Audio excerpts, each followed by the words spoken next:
جی بسم الله الرحمن الرحیم. محرم میاش دا د اسلام نه مخکې د 200 کاله مخکې تقریبا دا اسلامی نومونه چې دي د میاشتو دا عربو کې مشهور او هغوی خو دي محرم، سفر، ربیع الاول، ربیع الثانی. اسلام هم دغه نومونه برقرار ساتلی دي او خپل وجه تسمیه و لکه محرم دی نو د حرمت نه دی.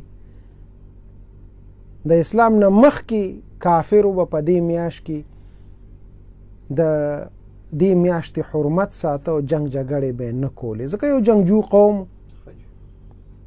نو ځکه ورته د حرمت میاشت وایي، محرم ورته ځکه وایي.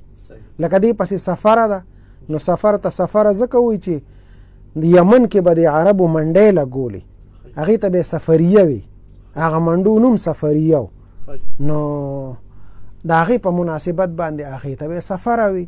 ربیع الاول او ربیع الثانی نو دا به د خزان میاشتې وي، نو هغې ته ربیع الاول او ربیع الثانی. جمادی الاول او جمادی الثانی دا د جمود نه دی، دې ورځو کې به په عربو کې یخني وه ډېره، نو ځکه ورته جمادی الاول او جمادی الثانی وایي. داسې د هرې میاشتې یو خپله وجه تسمیه وه، یو پس منظر یو، په دغه مناسبت یې دا نومونه یې ښودي. خو دا څلور میاشتې دا پکې د حرمت میاشتې وي. عرب جنگجو خلک نو ټول عمر به جنگ جنگ جنگ جنگ جنگ جنگ. دا څلور میاشتې هغوی ځان له د آرام دپاره چې موږ پکې لږ آرام وکړو یا څه کاروبار پکې وکړو، نو هغې کې یو چې دی نو دا د محرم میاشت او د دې نه مخکې 2 میاشتې ذیقعده او ذوالحجه، چونکې هغه د حج میاشتې وي، د دنیا نه به حاجیان راتلل او حج به یې کو، نو لږ به یې ورته د امن ماحول جوړ کړه چې هغوی حج په ښه طریقې سره وکړي او دوی به هم ورته لږ دمه شو. نو دا ذیقعده، ذوالحجه او محرم دا درې پرله پسې دي او یو سفر میاشت چې دا مونږ ته سفر رجب چې مونږ ته رجب وایو، زبرګه میاشت ته پښتو کې وایي. نو دا څلور میاشتې دا دوی د آرام دپاره ځان له کړې وي چې یاره مونږ پکې لږه ساه واخلو. تاسو په دې خبرو کې یوه خبره وکړه چې یاره دا ډېره د غم او ډېر د افسوس دې کې که د غم واقعات راغلي دي نو راغلي دي، پکې د غم واقعات راغلي دي. خو که مونږ یو وګورو یو طرف د عاشوره چې ده، د عاشورې ته عاشوره ځکه وایي عشره نه دی. 10 انبیاو ته الله پاک په دې کې ډېر لوی کرامت او اعزاز ورکړی دی. په دغه مناسبت باندې بعضې مورخین وایي چې یاره دا دې ته عاشوره وایي. لکه آدم علیه السلام پیدایش هغه په دې عاشورې په ورځ باندې شوی و. دغسې آدم علیه السلام چې په دنیا ته راغی او توبه قبوله شوې وه نو هغه هم د عاشورې ورځ وه. نوح علیه السلام کشتی چې په جودي غر باندې ودرېده او ختم شو، دا هم د عاشورې ورځ وه. ابراهیم علیه السلام د نمرود اور نه خلاص شو، الله ورته نجات ورکړ، دغه هم د عاشورې ورځ وه. د ابراهیم علیه السلام ولادت چې شوی دی هغه هم د عاشورې ورځ وه.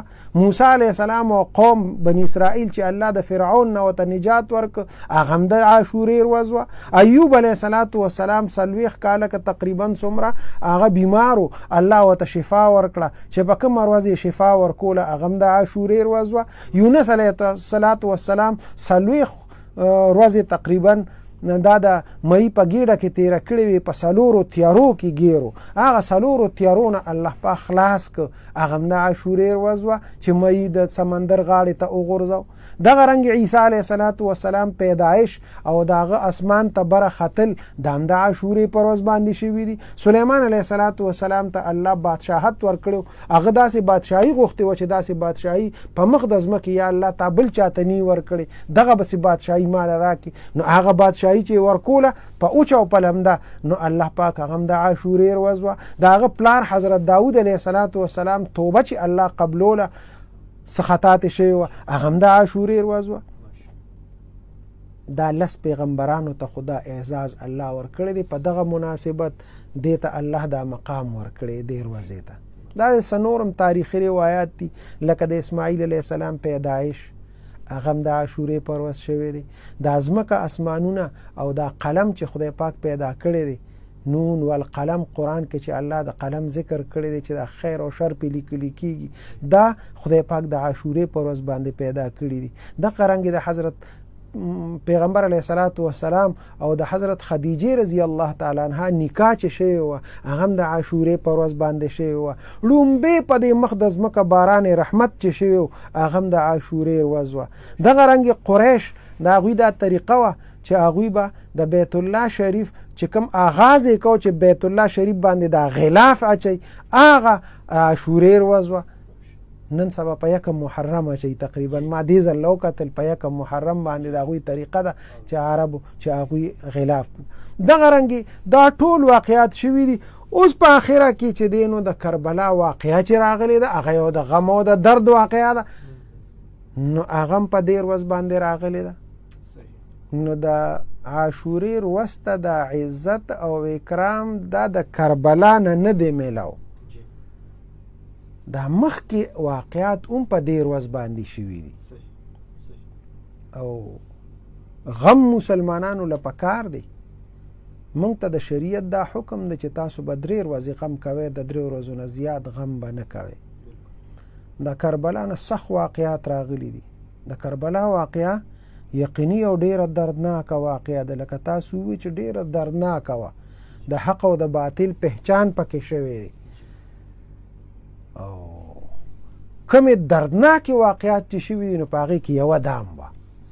خو تاسو که وګورئ تاریخ لیکلی دی، زه نه ویم، تاریخ دا لیکلی دی چې د حضرت عثمان رضی الله تعالی عنه شهادت هغه د مسلمانانو دپاره یو عظیمه سانحه وه او ډیره دردناکه وه.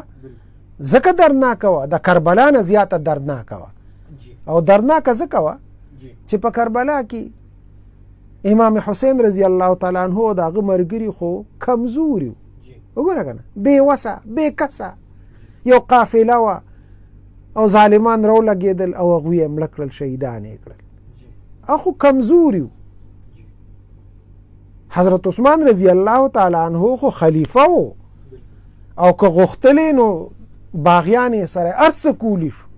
باوجود د هغې نه هغه د مدینه منورې په ځمکه باندې وینه تویول نه غوښتل چې وینه دې توی شي، نه هغه خپله قرباني ورکړه. وګوره حضرت عثمان لوی سړی و، ذی و. پیغمبر علیه الصلاة والسلام څو ځله هغه ته د جنت زیرې ورکړې چې ته جنتي. او نور ته حضرت عثمان جنت څو ځله په بیه باندې اخیستی دی.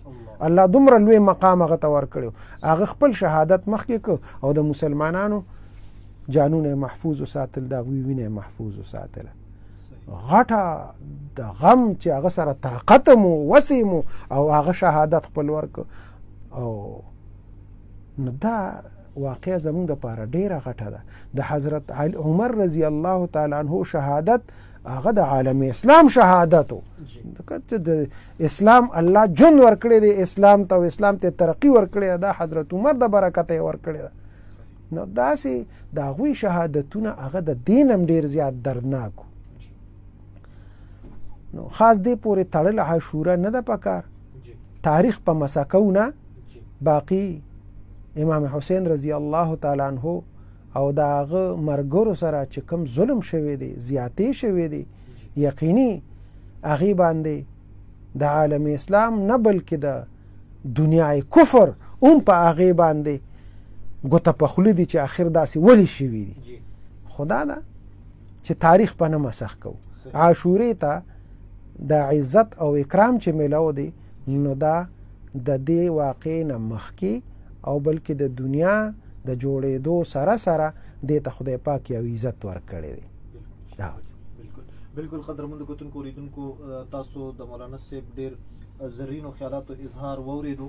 د محرم په حواله باندې هم د انبیاء کرام علیه السلام